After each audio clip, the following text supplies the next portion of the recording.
What's up, everybody? Welcome to Gojo with Mike Golick Jr. That is me.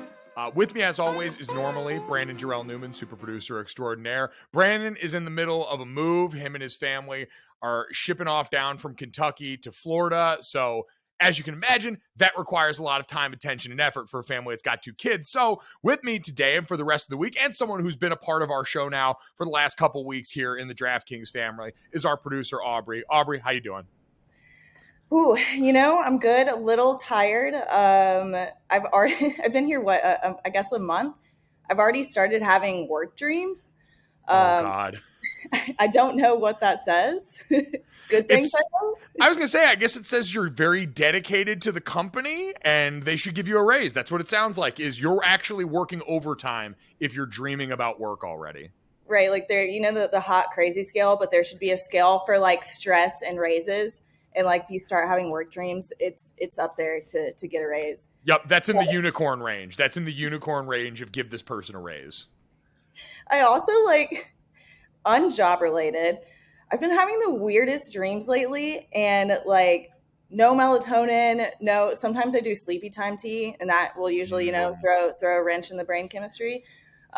Literally nothing. Just going to sleep. And I woke up the other day. I had this dream, and I was just in this airplane hangar. Some random guy comes around. He's got these like exotic animals. And I'm like, oh, whose animals are these? And he's like, Lenny Kravitz. Like, of course. And I'm like, okay. Lenny Kravitz comes around the corner in my dream. He has this like baby elephant with him. So I'm like petting this elephant. And in my head, like I'm thinking this in my dream. So I'm like, is this some sort of like Inception dream?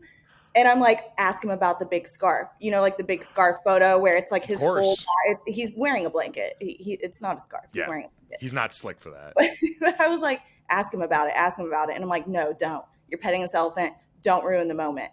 And then I wake up. Damn. You can't even look that up. That's not on Dream Moods. That is not online. I have no idea what that means. Well, wait. So there was a baby elephant in there, and then you said there were other exotic animals. Like, what ones do you remember? There was a bald eagle that was like doing 360s in the air. It might have had something wrong with it. I don't know. There were like some ducklings. There were some other little furry creatures running around. The main ones I remember was like the eagle and this baby elephant, and of course like Lenny Kravitz. I appreciate that you were kind enough and like respectful enough of someone else in the space in the dream. Like, I don't want to blow up his spot. He probably gets asked about the scarf a lot. You're very aware in this dream. So that was at least very kind of you. Again, deserving of a raise. I know, right? And like this morning I had another one. It was very short-lived. So I have a cat. It's not with me. I was leading a lifestyle where I was traveling a lot. So it lives at my parents' and will remain there for the time being because I just don't have time. But so I'm having this dream, and this Clemson football player is like making fun of my cat, as a lot of people do because he's 23 pounds. And oh, you've got a beef cat. Yeah. Oh, I follow all those Instagrams accounts that are like round boys that have very chunky animals on them. So shout out to your cat. Yeah, Mr. Thickums. And wait, is that his name? No, but I wish it was. It just came up. Oh, I was like, oh, tell me he's actually called that. The prophecy fulfilled. Incredible. But so wait, a Clemson football player was making fun of your cat. Yeah, making fun of him. And I'm like getting so angry. I'm about to tackle him. And then I wake up and like, that's the dream. And this is reoccurring that these are my dreams. They're just like these very vivid, just so weird. And I wake up and I'm like, I'm not even going to bother looking this up because I have no idea what this would tell me. I'm bummed you didn't get to feel the sweet like release of the hit, like delivering contact in that spot. We talked about Matt Milano had that great hit on Mike White that damn near took him out of the game. And it sounds like you were about to, on behalf of your cat too, which again, feels kind of messed up that you've got a tiger attacking a cat in this instance for a Clemson guy. I know, and I didn't even get my revenge. Couldn't even Mike White him. You know what? It sounds like based on this trajectory that you're on, you're going to have another dream opportunity to get a crack at this Clemson player. And so we wish you well in that endeavor here. Aubrey, if nothing else, we could say you were a dreamer, like that in every sense of the word. So what a positive. That's the only one. We have a great show for you guys today. Dreams and reality included on this one. In addition to trying to dissect what Aubrey's got going on when she lays her head down on the pillow at night, we are going to talk to Marcel Louis-Jacques, ESPN NFL Nation Dolphins reporter and formerly ESPN NFL Nation Bills reporter, about the matchup coming up this weekend between the Bills and Dolphins. We've spent so much time hyper-analyzing this Dolphins team, nitpicking everything that's gone on with their quarterback Tua Tagovailoa. And so figuring out how that team's going to respond to the last couple weeks and the weather this upcoming weekend, going to be a fascinating conversation with Marcel. We also have news out of the Pac-12, the World Cup, and the hottest new reality dating show on television that we will certainly get to. But I am, Aubrey, excited to have you here, but very bummed that Brandon's not here for me to once again bring up his Los Angeles Lakers and make him answer for their crimes. And this time it actually would have been something semi-positive with what this team put on display. The Celtics get an overtime win against the Los Angeles Lakers 2 nights ago now. And listen, it's pre-December 25th, so I am not spending a ton of time regularly with NBA basketball or college basketball or anything of the type.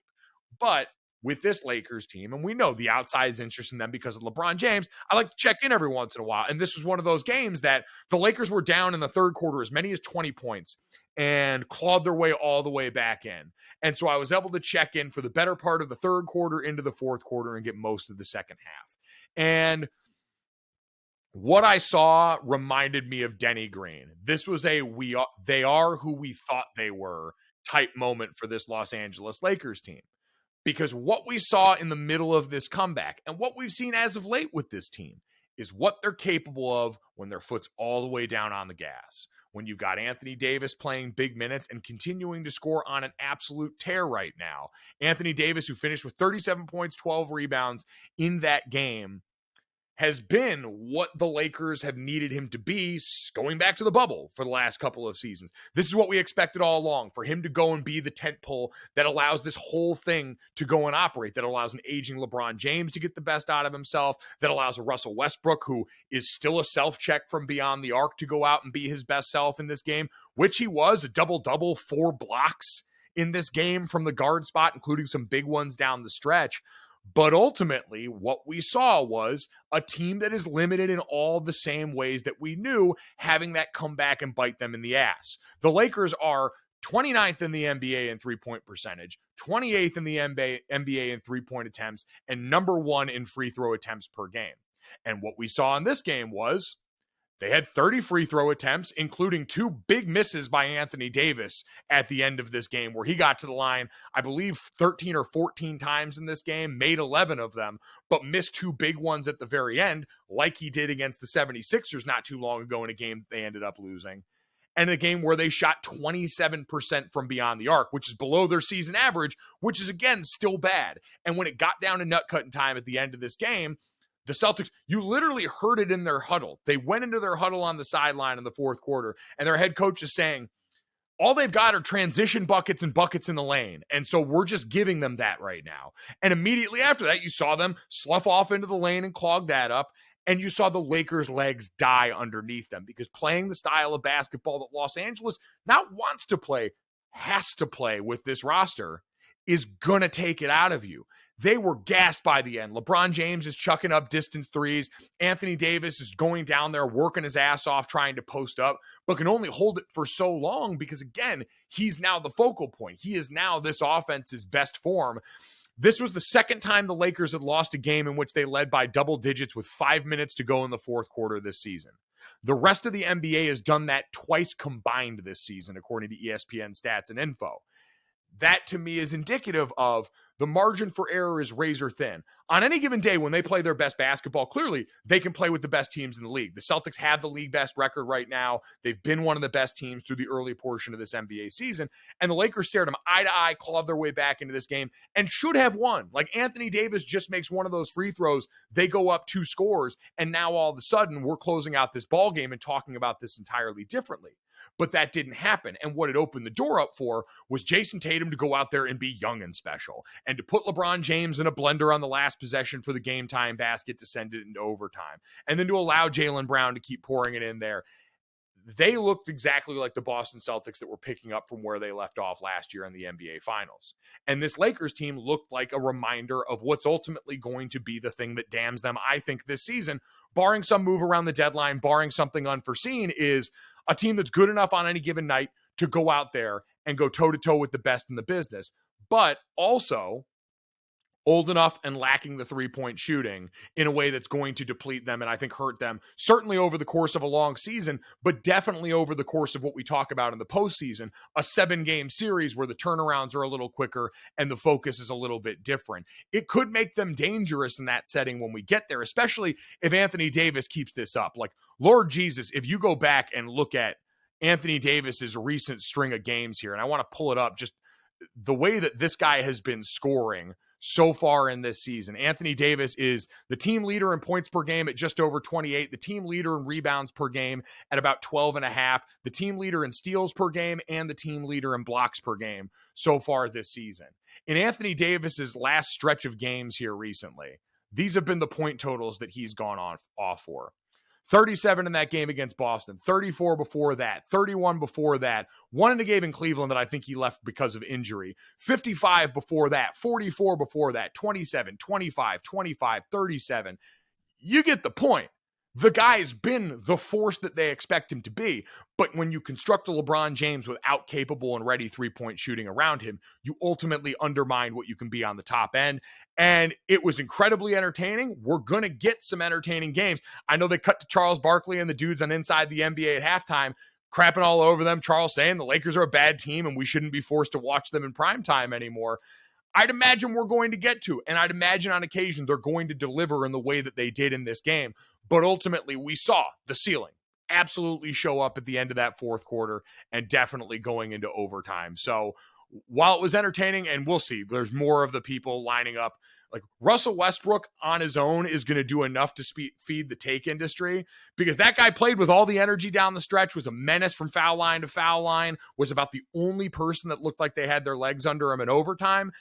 And again, still in critical junctures, settling for jump shots that the Celtics were more than willing to give him. You wonder if he'll do enough, and all the articles are going to get written about, will he do enough to be something viable for them when it comes time for the trade deadline?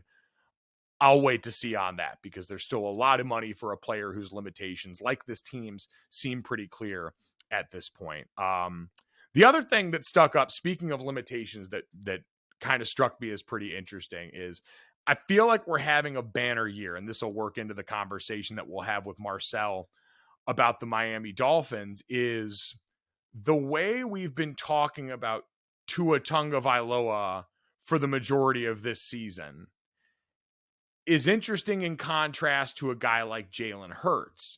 And the reason Jalen Hurts' name comes up is because of some comments that Micah Parsons made on Von Miller's podcast. He went on the Voncast with Von Miller and was asked about the Philadelphia Eagles and what we've seen so far this season from Jalen Hurts, their quarterback.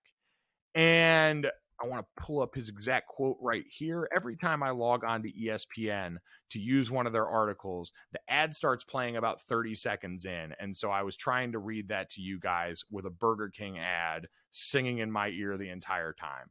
This is the quote that he said. So Micah Parsons went on the Voncast and was asked, when you look at the Eagles, is it Hurts or is it the team? Parsons responded, he said, I think it's a little bit of both, man. It's a system and team. I'm not trying to make no enemies. I just love the game so much, and I understand it so much that when things are off, I just can't hold it in. I almost got to say something.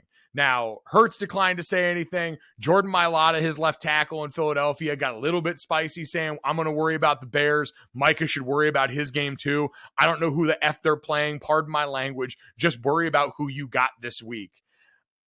I can understand, but this is really the first time this season I think anyone sort of brought up that idea with Jalen Hurts. Again, that's been almost exclusively a Tua conversation. And I think there's a couple of things to feed into that, as we are having very real conversations right now about Jalen Hurts as the MVP, an award that I've said has been Patrick Mahomes for the vast majority of the season. I still think it's Patrick Mahomes, but Jalen absolutely is right now down the stretch as the Eagles are playing some of their best football in that conversation. And I think why it's different between the two has a couple of different factors that are always contextual, right? We've talked about Tua Tagovailoa in this offense, maybe not being able to create outside of the structure as much, struggling in the last couple of weeks when people knock them off kilter, knock their receivers off the timing, all the things that we watch the 49ers and the Chargers do in consecutive games. That's also so far been the only way that we've seen Tua affect the game. There's not a lot of other elements. I feel like when you factor in the fact that Jalen Hurts, even on the games where the passing attack hasn't been the way that Eagles decided to win, the one thing that we've said about them is the Eagles have been as multiple as anyone on offense. They've been able to win in a variety of different ways. Close games, dominant passing games, games where the ground game becomes the sole structure. They rushed for 363 yards in an NFL football game this season. And when Jalen Hurts is such a big part of that rushing attack and affects it in the way that we see guys like Josh Allen, guys like Lamar Jackson, other mobile quarterbacks around the league do so, it adds an element to your game that all of a sudden makes it a little harder even on an off passing day for people to criticize you in the same way because you're still finding a way to affect the outcome. I think in addition to the versatility, when even if it's not the passing attack, he helps drive this offense, is also just the vantage point that each quarterback came into. We talked about both of them to start the season. We asked the question even on this podcast, who would be more likely to have their job in 2023? Both of them is an overwhelming yes right now. That's not what this is about. But what it's about is the reaction of one quarterback versus another, and it's impossible to erase the way that these guys came into the league. Tua Tagovailoa came in as a guy with a tank slogan attached to his name. People wanted to lose to get this quarterback on their team. And we know a catastrophic hip injury at Alabama certainly affected the trajectory on that. But even still, he was the quarterback that as they got there had that aura about him. He was the first rounder. He was the guy that was supposed to be the guy, and for so long wasn't.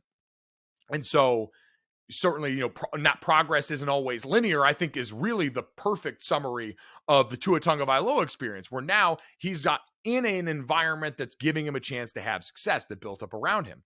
That's the same thing we saw for Jalen Hurts. Now, Jalen Hurts wasn't supposed to be the guy initially.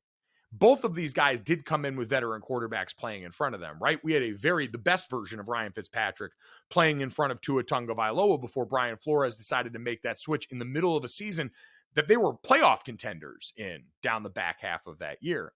For Jalen Hurts, he came into this situation in Philadelphia with the remnants of Carson Wentz and all of the trauma that came with that era of Eagles football at that position. But he was a second-round draft pick. He wasn't supposed to be the guy right away. And I know that feels like a small difference, but that 1 and 2 are worlds apart in how they're received and perceived inside an NFL building.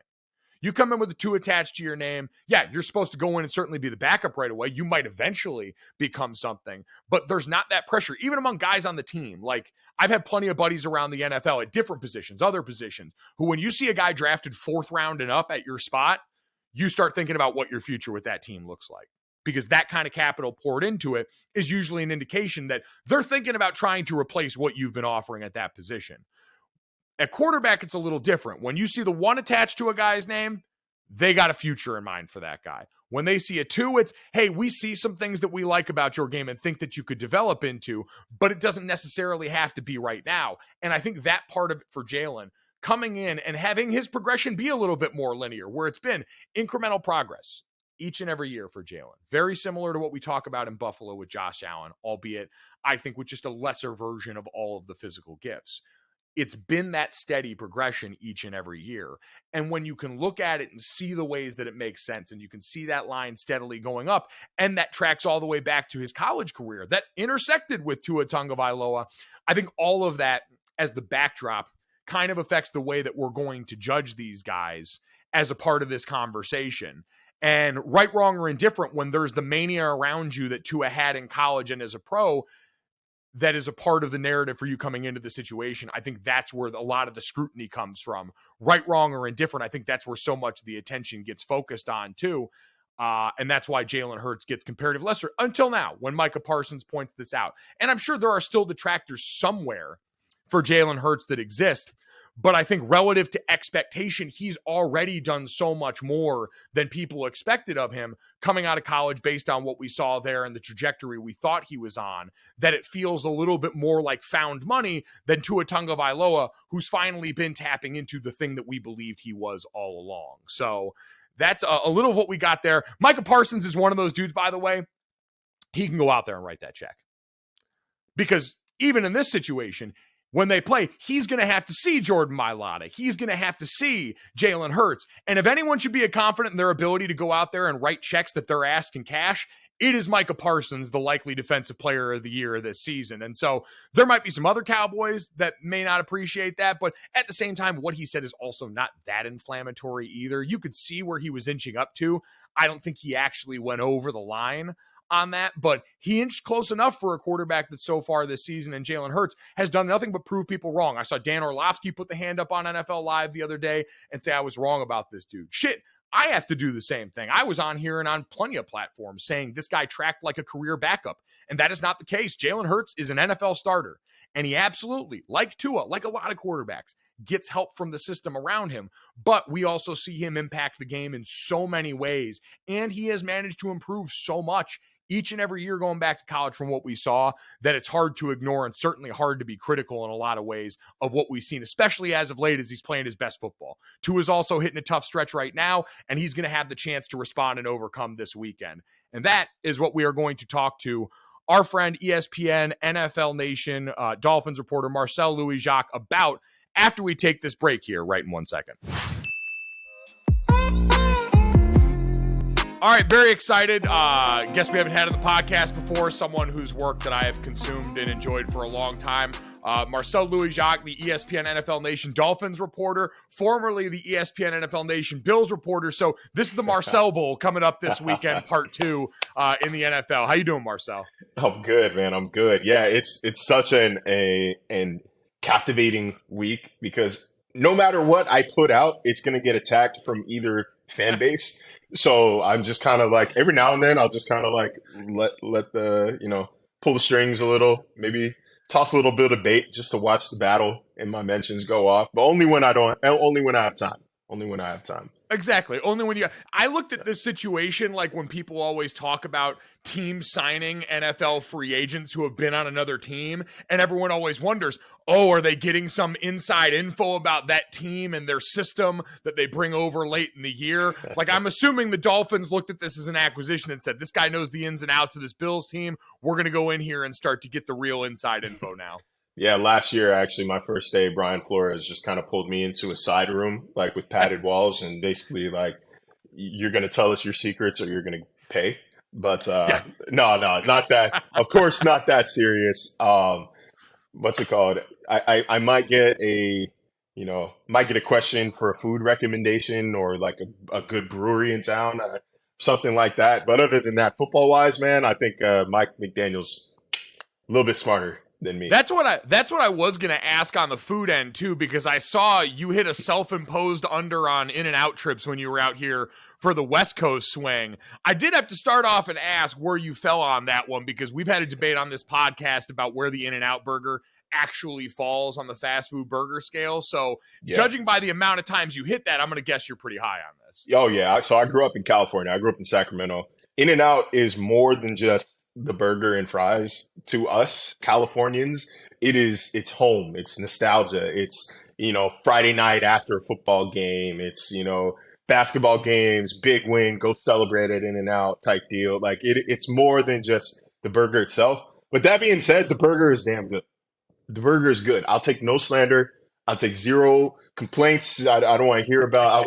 I just spent Thanksgiving at my girlfriend's place, her family in Dallas.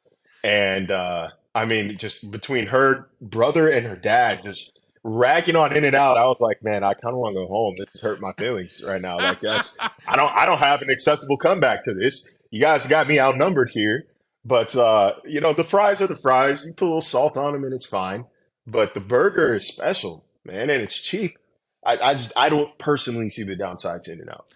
Well, that's what I always point out, because I've been on the other side. Like, for a while, it got positioned against Five Guys, which I thought was unfair because of the price point that you just mentioned. You're going to get a lot of burger for your buck there. I'm assuming they were arguing on behalf of Whataburger, and I got to be honest, I went down to Texas this fall and had Whataburger for the first time. Really didn't do a lot for me. The Dr. Pepper milkshake was the best thing that they had there, by far. Which, Whataburger's best quality is its chicken and it's breakfast. And so, how can you call yourself Whataburger and your burger's mid? Like, I won't The burgers, mid. Fries, mid. Honey butter chicken biscuit, fire though. You gotta respect where respect is due. That might be the best fast food item in the country. But the burgers, the patty melt, give me a double or a 3x3, and I'm any day, 10 times out of 10. See, that's how you can tell this man's serious. He paid respect where it's due, but understands that there are certain standards that we got to uphold when it comes to the burger. So I'm glad we're starting off on the right foot. I will, cards on the table. I have said I think In-N-Out does.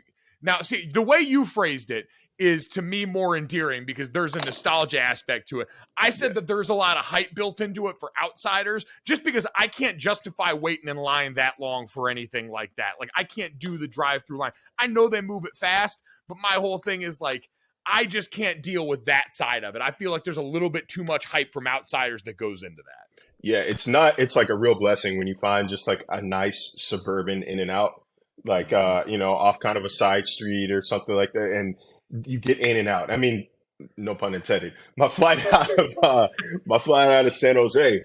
I mean, like my flight was at like 3. At 1:45, I'm pulling into an In-N-Out, and I'm there. I get my food, and I'm gone within 20 minutes, 25 minutes. Like within at least 5 to 10 of me even ordering, I have my food, and that's the kind of In-N-Out service that I think they're named for. Does it get crowded? Yeah. Is it, kind of a tourist attraction at this point? Yeah. And like most tourist attractions, does it fail to meet the legendary hype attached to it? Yeah. But it's still a damn good burger, man. It is. And listen, there's a reason that every time we used to go play Southern Cal, we would send a bunch of like either the GAs or the ops people out to get In-N-Out burger for us the night before games. The standard is the standard. So you're absolutely right. And that's the kind of information we're looking for on this podcast here as we get set now. So you finished up the West Coast swing in that regard. You guys are pulling it together. This is a Saturday game this weekend against a division opponent that you know well in Buffalo. What is kind of the state of the Dolphins right now coming off the last 2 weeks? Because I feel like the national conversation is, well, defenses have put out a bit of a blueprint on how to go and affect this offense. What's the response been from Mike McDaniel and Dolphins camp this week? Well, that's the thing is we need to see the response because they didn't respond properly to losing to the San Francisco 49ers. I think that, personally, from the media perspective looking into it, you could kind of write off the Niners loss and say, okay, they're the best defense in the NFL. The plays were actually there to be made. Tua just missed them. And that's kind of, uncharacteristic of how he's played this season. Plus, they're just perfectly built to stop what the Dolphins do best. With the speedy linebackers taking away the middle of the field. They got Hufanga. They got Bosa speeding up the game clock or the play clock. Like, it's you can understand why maybe they would struggle. But the Chargers on Sunday night, I think they were a little shocked. That they came out so flat and that the Chargers came out with such a strong game plan and they weren't ready. They didn't counter it. Mike McDaniel said after the game that this was probably the furthest miss the team has had in terms of pregame expectations versus reality. Or I guess we could say reality was probably a little further down there in this case. But, it's a short week. We heard from Mike today. It's in Buffalo. It's in Buffalo in December. You know exactly what that means. It is going to snow. Like they're talking lake effect snow. And anybody who knows what lake effect snow is, how serious it is. For those who don't, it basically means it's going to be a meme. It's going to be we saw it earlier this year. They had to move a whole game to Detroit for this reason because of a Buffalo-shaped snowstorm that was coming towards that place. It was insane. It buried the entire stadium. It's not supposed to be that bad, but there are meteorologists in Buffalo who are comparing this to the 2017 game against the Colts. And that one, when they got like feet, plural, of snow in about an hour and a half, 2 hours, and they just had to play in this mess of a tundra. It looked like a video game. It looked like a movie, man. But that's what they're comparing it to, just, on that scale. Not as bad as the one that moved it to Detroit, but still pretty bad. And, Mike was asked about it today. How do you prepare for this kind of snow, for this kind of weather? And he made a lot of people in Buffalo kind of angry. It doesn't take much, but he made a lot of people out there kind of angry by saying, I'm gonna do zero monitoring of it. It's the only way you can really prepare for that kind of weather is mentally deciding if it is going to be a factor for you or not. Are you mentally going to let it be a block in your focus this week? That's what he was trying to say. Mind over matter. Bills fans did not take it that way, and they've been waiting ever since that game in week 3. Like they've been complaining about the sun and not being allowed to use misters, which I don't know where they got that from. Literally every team that I've watched it bask in that sun, bake in that sun, has like canopies over them. They have this thing called, like, I think it's a dragon's breath bench, like a cooling bench that sprays. Like, I don't know where this complaint about the sun is. Like, nobody was complaining how hot it was when they were beating the Dolphins 7 times in a row, but I digress a little bit here. He is trying not to let the weather be the story. They have a task at hand. They are trying to do something great together, as he said, and you can't let previous results influence future results. So they're ready to move forward. And I believe the mind over matter stuff when it comes to weather. Like, I mean, I was a former fat guy. That's why we would go out there without sleeves on to try and project that mind over matter there. But at some point for this Dolphins team and how they've played, and especially with the injuries along the offensive line that have been, I think, just as much a part of the last few weeks as anything else, how does it maybe affect the way they're able to go about this? Because a lot of people look at this offense as a bit of a Ferrari, right? You got the small, fast guys in the receiving core. It's built to go bombs away downfield. Is this an offense that is built to move into December and January football comfortably? I mean, on paper, not necessarily, just because what they've done, they're not necessarily predicated on the big play and the big pass, the 50-yard bomb, but they do that better than any other team in the NFL. And nobody to this point has really made them stop doing that. And so they haven't stopped doing that. But they have guys like, I mean, when you have Tyreek Hill and you have Jalen Waddle and you do have Mike Gesicki, he is still on the team. I think catchless in the past 3 games, but he is still on the team. You've got guys who can make an impact in short yardage situations. They can get open fairly quickly. They are built to say, okay, let's stop doing that. Let's go more. Let's get into that yak that we keep talking about. Let's from 0 to 10, 0 to 9 yards. Let's start to pick teams apart and hope that Waddle or Hill can break through. Let's almost use our short to intermediate passing game as an extension of the run game, since they're not really been able to get a lot of things going on the ground there. They have the ingredients there. Like, they have what's necessary. They just have to go do it. I don't think that there's a lot of doubt in saying, like, if they're forced to go short to Tyreek Hill, the Bills of all teams should know how dangerous that guy can be on a short, quick slant. God, yeah, man, you want to talk about triggering Bills fans? Yeah, congratulations, my friend. It's always going to be too soon on that, but it's a good guys. point, and you're right. And you mentioned confidence in those certain areas. I think the one thing that's interesting, and I'd be curious from your perspective around Miami, because Tua has been the most polarizing quarterback in football for the majority of the last couple of seasons. And we've seen so much of that change through the first half of this year. And in the last couple of games, have you seen anyone in the way that they digest him wane in confidence now because of what we've seen these last couple of weeks? No, honestly, it has almost kind of felt like McDaniel has gone out of his way not to throw Tua under the bus. I don't know if that is like an effort just to, project public confidence while privately saying, like, you did this, you did this, you did this, or if they truly don't believe he's been the problem. He was the problem against the 49ers. Like, there's really not a lot of other ways to put it. He was off target 27% of his throws. It was a season high. Like, you're sailing the ball over guys' head who are essentially wide open. It's hard to really paint that any other way.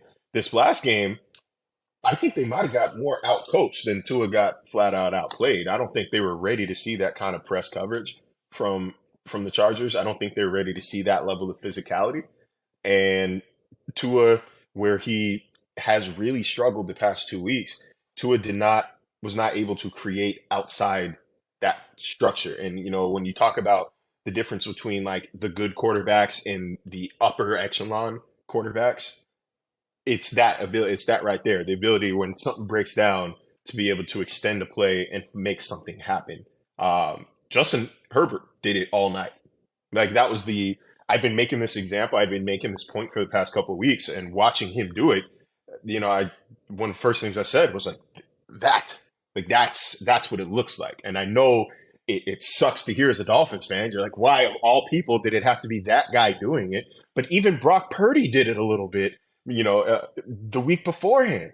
And that's something that Tua has struggled to do over the past 2 weeks. And it's kind of highlighting some of his imperfections as a quarterback.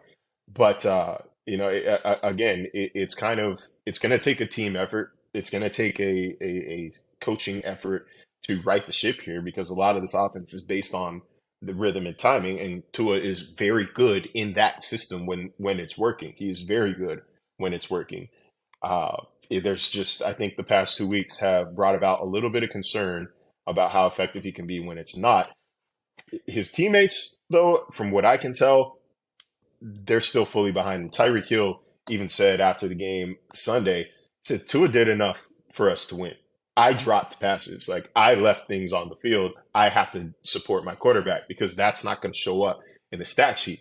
You're not going to see 10 for 38 with an asterisk, and the asterisk said Tyreek Hill 4 drop passes. So, he still has Tua's back. The team still believes in Tua. He is still their best option. Like, Teddy's been hurt for the past few weeks, and Tua has outplayed him greatly since OTAs. So has really Skylar Thompson has it's been neck and neck between him and Teddy, but I don't think Skylar is, it's not a Purdy situation. I don't think he can step in and lead this team to the playoffs. Like, I think that you're going to need good quarterback play over the next month. You play the Bills, you're at the Patriots, you play the Jets at home to end the season, and you got Green Bay sandwiched in there. So you're going to need your quarterback to be better. Yeah, no, I think we're past the point where, like, the notion of replacing Tua is out there, but you're right, and you highlighted what is the clear difference, I think, and the clear thing that Tua's game lacks that we talk about with some of the quarterbacks, like the one you'll see across the field from the Dolphins this weekend. And so the defenses that you have coming up to face if you're Miami all stress you in that way. Tre'Davious White back for the first time for a full game this past weekend. Greg Rousseau and the way that D-line stepped up without Von Miller. It feels like all of those things match up in a way that we talked about and that you talked about with certainly what San Francisco's defense is able to do talent and speed-wise in specific areas, but then now this game plan of kind of getting up and roughing up the receivers near the line of scrimmage early on that even the Chargers were able to do. Yeah, it was brilliant. Just to, again, anything to disrupt the timing. And so when you say things like, blueprint, like, yeah, the blueprint is kind of there. If you've got the horses to run that race, like, this is how you can disrupt the Dolphins. Like, the blueprint for stopping that version of the Dolphins is very much out into the world. So now the ball is in McDaniel's court. Like, this is where you figure out, okay, this is what they've been doing. This is how we counter it. And we'll see the first iteration of that this Saturday. But yeah, there's absolutely a blueprint on how to beat the Dolphins. But like a blueprint more or less gets put out into the world every time the team loses. It's about how to counter it from here. You got humbled on Sunday night. That's basically what I hear from. They don't directly say it, but reading between the lines, they got humbled on Sunday Night Football. It's time to respond. It's time for you to throw that counterpunch. I want to look at the other side of the ball quick because we talked about Josh. How different is the Bills offense that this Miami defense is going to see this week versus the one they saw earlier in the season? Because Tua's not the only quarterback that struggled. Since that UCL injury, it seems like Josh Allen hasn't quite been himself. He hasn't, but he's every week he gets a little bit healthier, a little bit further removed from that injury. One thing that he would need to get back to, and I think he more or less has since that 3-week stretch where, anytime he entered the red zone, he's throwing it up for grabs. He is cognizant of that gunslinger inside of him. And if he puts his mind to it, Josh is capable of just simply taking what's given to him. I think, like Zach Wilson said a few weeks ago, said the quiet part out loud, it's boring. Like, no quarterback really deep down wants to do that. But, Josh is capable of doing that. I think they are If I remember correctly, they're a little bit healthier on offense, or actually no, other way around. They're a little less healthy on offense. I don't think Deion Dawkins is playing, but I'll have to double check their injury report today. But it really, the reason why I'm not just hyper fixated on the injuries that the Bills have, it's because two things: Josh Allen is playing, and Stephon Diggs is playing, and I don't really care about anything else. Like I know they need improvements here, but when again we're talking about superstar, the superstar's burden is elevating the rest of your team when the odds are kind of stacked against you, whether it's injuries, whether it's elements, so on and so forth. So as long as 17 and 14 are on the field, like all bets are off, man. Like no matter what is stacked against the Bills, they still have what it takes to win. Those two are that good and that impactful. So for the Dolphins defense then, especially with how teams have tried to limit the Bills' downfield passing attack, we know this Dolphins pass defense has struggled for a lot of this season. With how Christian Wilkins and Bradley Chubb have been playing, though, how much does that affect that? Because this is, I think, the best football Christian's played as an NFL player so far. Yeah, and then the price of the bag is going up a little bit more every single week. If you're the Dolphin, you're Brandon Shore, you're Chris Greer. Like on one hand, like you're celebrating, and on the other hand, you're kind of punching air because money is tight. Money is a little tight this offseason. And he deserves quite a bit of it. But it totally disrupts because he's been such a presence, getting that interior pressure that it has made it hard to navigate a pocket if you're a quarterback because you can't step up because Christian's occupying that space, and it's hard to bounce out because Chubb and really Jalen Phillips specifically has been in a kind of a league of his own or tier of his own. On the Dolphins defense ever since they brought Bradley Chubb in. I don't know if it's directly related to that addition and the attention that offensive lines and, protection schemes have to give him. But he was already on that bubble of really exploding and becoming like a top end edge rusher. And once he starts to finish a few more of these pass rushers, I think like a lot more people are going to take note. But it helps because these are big, fast guys who can create pressure fast or quickly and can pursue a guy like Josh Allen who loves to extend plays. That's what he hangs his hat on. Yeah, I think you saw that interior rush hurt them bad against the Jets too. So I think that's an interesting way to kind of transpose this Dolphins defense over the top and say, all right, you had dudes that gave them in trouble along the interior when you had a similar formula last week. If you're Miami, when it's all said and done at this point, does Miami get the win? Can they go up to Buffalo in this kind of weather and in this environment and get a win? Or are we going to start to sweat out this playoff chance even a little bit more after this weekend? It is one of those things where it's not outside the realm of possibility, but I will believe it when I see it. As much as we want to say like weather is overrated and conditions like that are overrated, and Tua has said a lot about, he just said today that when he practiced in the offseason in Maryland with snow on the ground and 20-degree temp, he said he didn't feel any of the effects of throwing a football in that weather. I would like to see it. It's not that I can't believe it. It's that I need to see it first, and then I will wholeheartedly believe it's true. They do have a lot, like they tend to bring it when it comes to Buffalo week. They haven't been talented enough in the past or well coached enough in the past to actually finish games off before this season. But I think that, the motivation of losing 3 straight, I don't think it's a blowout. I don't think they just wash the Dolphins off the field. I don't think they just freeze in their tracks or anything. I think it's a close game. I am inclined to believe Buffalo wins this game, but it's, again, not outside the realm of possibility that Miami can shock Western New York. They will be shocked. Shocked. It would definitely be shocked. The one thing we know is if that much snow is falling on the ground, it's going to render really great on TV, and I'm going to be really glad that I am not anywhere near outside in those elements, braving the cold with the rest of those maniacs. But you guys, make sure you check out his work for ESPN. Marcel Louis-Jacques, one of the best doing it, has covered both of these teams extremely well, and also a connoisseur if you're looking for a place to get a burger and a beer in Buffalo, I'd imagine. Oh, yeah, I got spots, man. I got spots. I've already been making, pseudo reservations and making sure, certain food items are available and this and that. Like, it's a true homecoming in that regard, man. I do miss my restaurants and my breweries in Buffalo, man. Those were just run by good people, incredibly good food. Next time you're there, let me know. I'll make sure you get pointed in the right direction. Done deal. I got my plug all set up for my next trip to the fine folks of Buffalo. Marcel, appreciate the time, man. Thank you. Of course, man. All right, now's the time of the podcast where I normally ask Brandon the question of, do you know what time it is? And since it's Aubrey's first day sitting opposite me, I'm not going to make her sing the this, that, and the third intro that we usually do for the last 3 stories of the day that we get involved with here. It is Christmas time. I'm going to try and do my best. We spent a lot of time before the show going back and combing through what Brandon had already done and already sung. We feel like we've landed on a song that he did. At Gojo Show on Twitter, as always, you can let me know if I'm aired on that, if I'm biting from what he's already done. I'm just going to call it sampling like everybody else does and call it a day. All right. Rocking around the Christmas tree at the Christmas party hop. Mistletoe hung where you can see, every couple tries to stop. Rocking around the Christmas tree, let the this, that, and the third.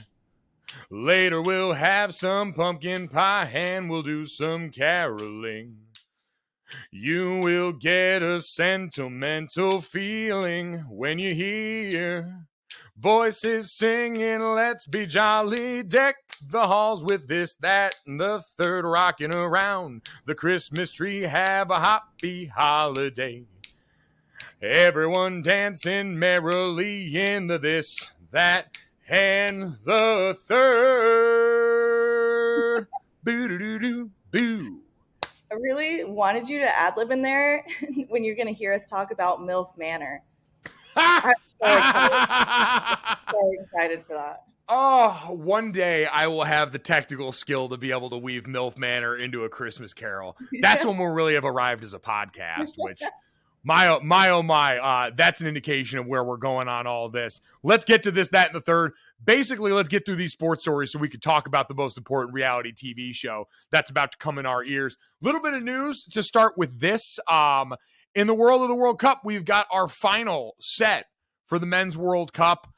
France ended Morocco's run yesterday and will now face Argentina in the World Cup final. This is a rematch these two faced off in the World Cup in Russia back in 2018. France beat Argentina 4-3 in that game. So plenty of lightning bolts in that one. France won 2-1 over Morocco again, who was the first African nation to make it to the World Cup semis. And my, oh my, we talked about this yesterday with Ashlyn and Allie. I am so excited for this final because we get to see 2 of the best players in the world, probably the 2 best players in the world right now. And if you listen to Allie and Ashlyn, a player in Kylian Mbappe, who is a world-class goal scorer for French in that side, plays his football for PSG over in that league, go up, and a guy they believe could be the greatest of all time when he's all said and done, go up against Lionel Messi, who is right now considered the greatest to ever do it, or one of the couple of greatest to ever do it, has been side by side with Cristiano Ronaldo for the better part of my adult life as the 2 faces of the sport worldwide. And so getting to watch those 2 guys square off with each other. Aubrey, I heard that there were people outside getting buck outside Messi's grandma's house back in Argentina. Yeah, apparently. So I was online just kind of like scrolling some soccer things, and it's like her house, like no security, no nothing, just the masses just rolled up right on her front doorstep, and they're just chanting his name.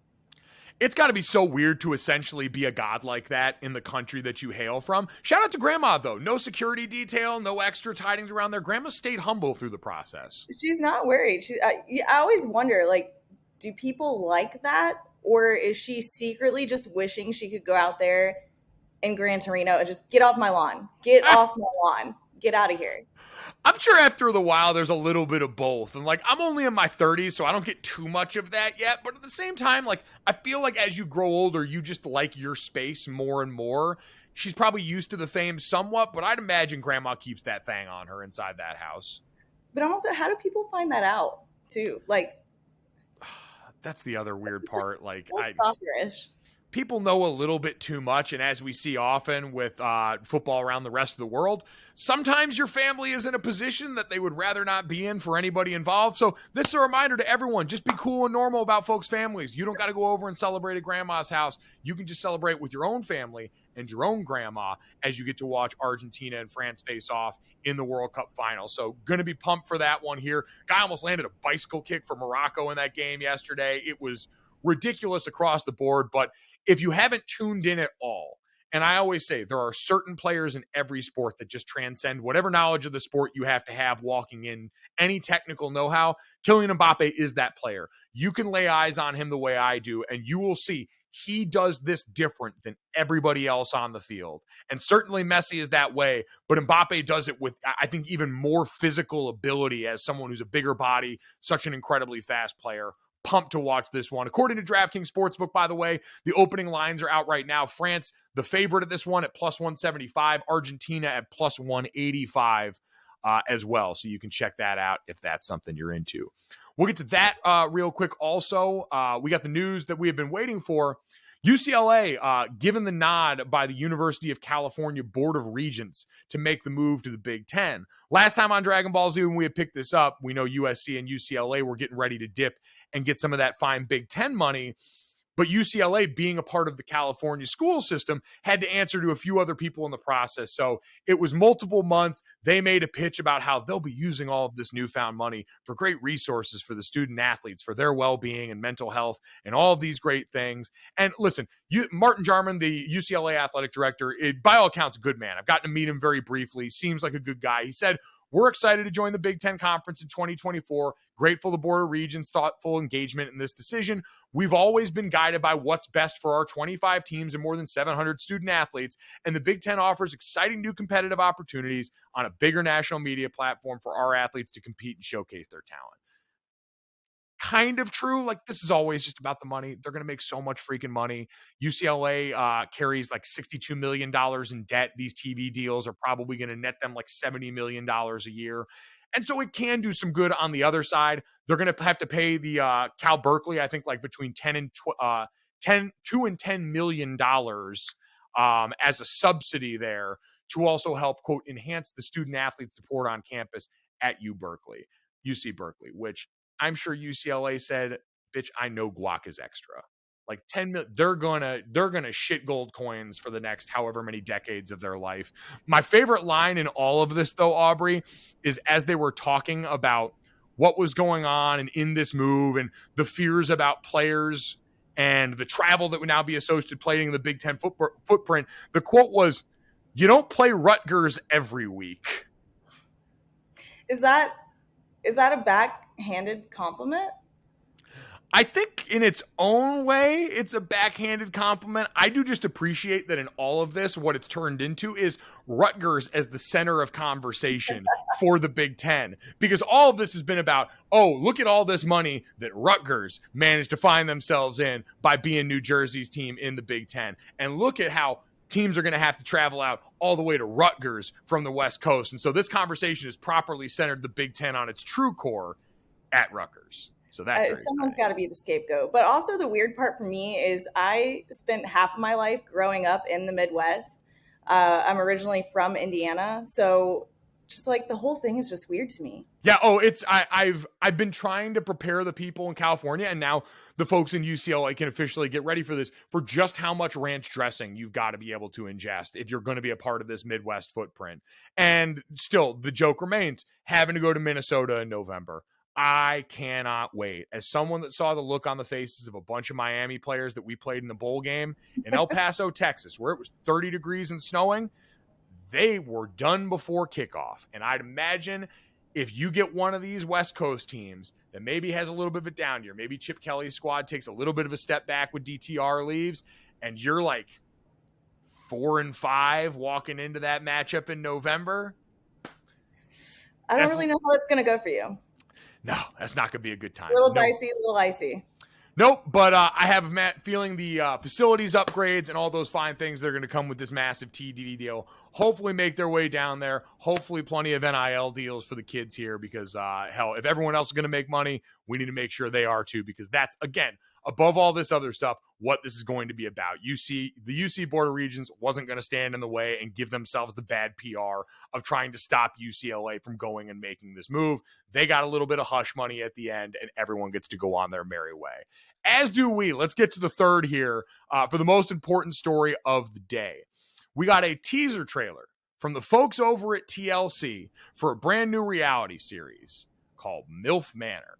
A new reality series where 8 eligible MILFs are looking to find love with men half their age. It includes a 47-year-old fitness studio owner from Mexico currently living in Miami, a spontaneous 50-year-old disco mommy from Orange County, and a 44-year-old Jersey girl who's relocated to Los Angeles, as well as a 59-year-old fitness instructor and singer from LA. Now, a lot of people have made the joke that this is a pretty direct ripoff of MILF Island, the sketch from 30 Rock, which, if you go back and watch the clip, Aubrey is pretty spot on and smart. Like, more people should just steal shows from within shows and repurpose them in modern life. There's a lot of similarities, but there's also a lot to unpack in that description. First of all, I'm like, what's a disco mommy? Does that just mean that you still go out to the bars all the time and you use a snazzy word to like spruce that up?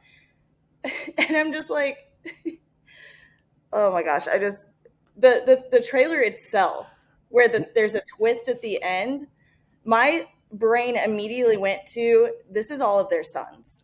So like, they're going to date each other's sons. This is the major plot twist. You're right. At the end of it is they build it up as one shocking twist. And the whole time, all you've been getting from the guys is shots of young guy abs and young guy legs and Speedos and all the usual sexed up stuff we've seen in The Bachelor and other reality shows before. But they have the twist and they play the reaction shot from all of the MILFs that are viewing these guys the first time they're revealed. And the shock looks like, I see my son in a lineup with what I'd imagine are the sons of these other women who are now all going to try and date the others. And Aubrey, I have never been a single mother. I have never been a single mother looking for love. But as a son of a mother, which I can say in like the least problematic way that anyone's ever used that kind of phrasing, usually in like some bullshit apology.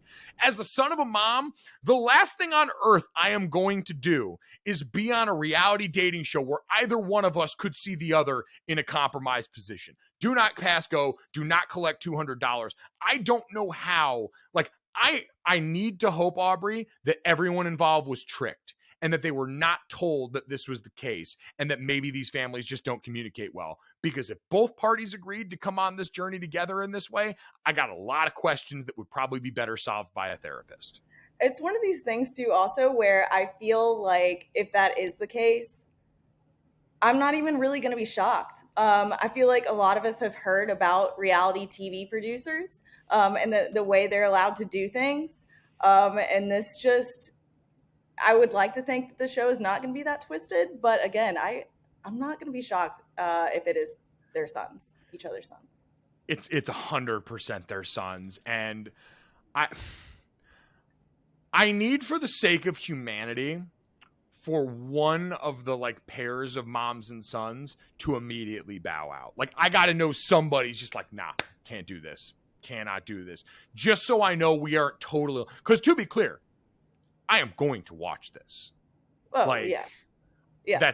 That's obvious. Like, we've got to watch this, right? But I feel like they have to know, because as somebody who has been contacted a couple of times by reality show producers, they do tell you what's going on. So apparently they're doing like a Love is Blind in Charlotte. I didn't really sign anything, so I guess I could talk about it. There's no NDAs out here. You guys can't do shit. And I'm not the only one. Several of my friends have been contacted as well. And, you know, I'm going to be honest. It was like right when I got this job and I was like, should I just do it? I had friends that at ESPN were always like, you should definitely be on The Bachelor. Not because they think that I would honestly find the love, but I would just be that funny girl who was just there for comedic entertainment.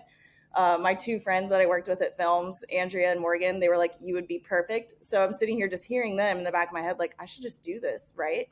So this guy from Love is Blind contacts me. And he's like, have you seen the show? And I'm like, no. And he's like, watch an episode, we'll talk. I'm like, okay. So I watch an episode, he calls me, and I'm just like, dude, I can't. Oh, so that was your so what was your takeaway on that? Because I watched Love is Blind season 2. I am halfway through Love is Blind season 3 right now, so I'm very familiar. What was the thing that turned you away from wanting to do this? Oh, to be honest, for one, it's like, it's very love bomby to me. Like the whole, like, you've maybe talked to them for 2 days and they're like, I am so in love with you. You're my soulmate. Like, that is not good. That has happened to me in real life, and it has never led me to a good one. It's classic love bombing. Look it up. It's just promising you the world from day 2, and some people fall for it, but it's never good. It is not healthy. It will not end well. I was just like, I can't do this. I was like, my love life is already a mess on its own, and I really don't need help for that to be exploited across everyone's social media. Yeah, it's difficult. It takes place, I think, over the course of like 9 days or something. Yeah, is the initial like incubation period. The wedding, I think, is like, or the proposal is like within 4 weeks or something, I think. Yep. So the wedding is 4 weeks after the proposal, and you've got that middle ground where after you leave the pods, then you go to a resort, then you guys live in an apartment together, and it's all sort of microwaved. And don't get me wrong, like, you don't have your phones for the entire time either. And the one thing I've said is a crossover. I climbed with Chris Long's charity, the Water Boys. I climbed Mount Kilimanjaro as a part of their charity effort. And we were up there with no cell service for 6 days. And you do get to know people in a different level when you got no contact with the outside world. But at the same time, does seem a little bit dicey for all the reasons that you mentioned. The only other thing that seems appealing is you do get to just kind of hang out with a bunch of guys or a bunch of girls and get drunk for the rest of the day. And that part seems pretty fun. My favorite part was when he's starting to like try to talk to me about all these things, but make them very like covered up. And I was like, oh, I know exactly what you're talking about. Like I've worked in television, and it was like crickets. And he was like, really? Like, what do you do? And I was like, oh, I've been a producer. And he was like, like just speechless. And then he was like, well, what's your title now? And I was like, well, I just got a new job, but I'm an associate producer. He was like, oh, well, Netflix would never. We would have to change that. We could call you like a social media creator, like a content creator, influencer. Oh. He was like, we wouldn't be able to call you a producer and have you on the show. Wow. See, this is a little bit more how the sausage is made here. You can't always trust those lower thirds in the way that people are fonded. Oh, yeah. You had them shook because they knew that you knew all the bullshit they were going to try and pull. Oh, yeah. He was trying to feed it to me, and I was just letting him talk. And I was like, oh, I know exactly what you're talking about. Oh, man. He was trying to mansplain production to you. Look, bless your heart, buddy. I mean, don't let the hat fool you. There's hair under here.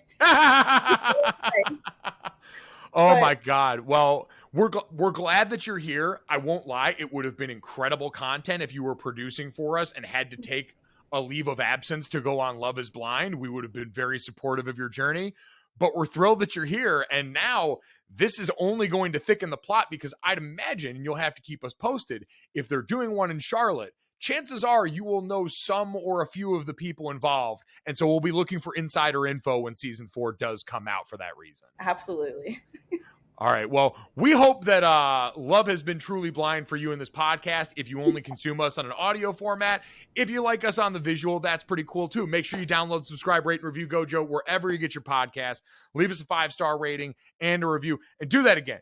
I know, it feels like it only happens when I yell at you guys at the end sometimes here. And I don't like to yell at you guys because I love you guys. I care about you guys, and I appreciate everyone who listens to this show. But we need you to keep reviewing. We're right below like the 700 reviews mark. And there's something about my ego that likes round numbers and that big number there. So help us join a very different 700 club. Get out there and rate and review. Make sure you check us out on the DraftKings YouTube channel also. Subscribe there. We are under the Gojo of Mike Golic Jr. playlist, so you can see us and find out if love is truly blind when you get to us in the real world here. Thanks so much. We'll talk to you guys tomorrow.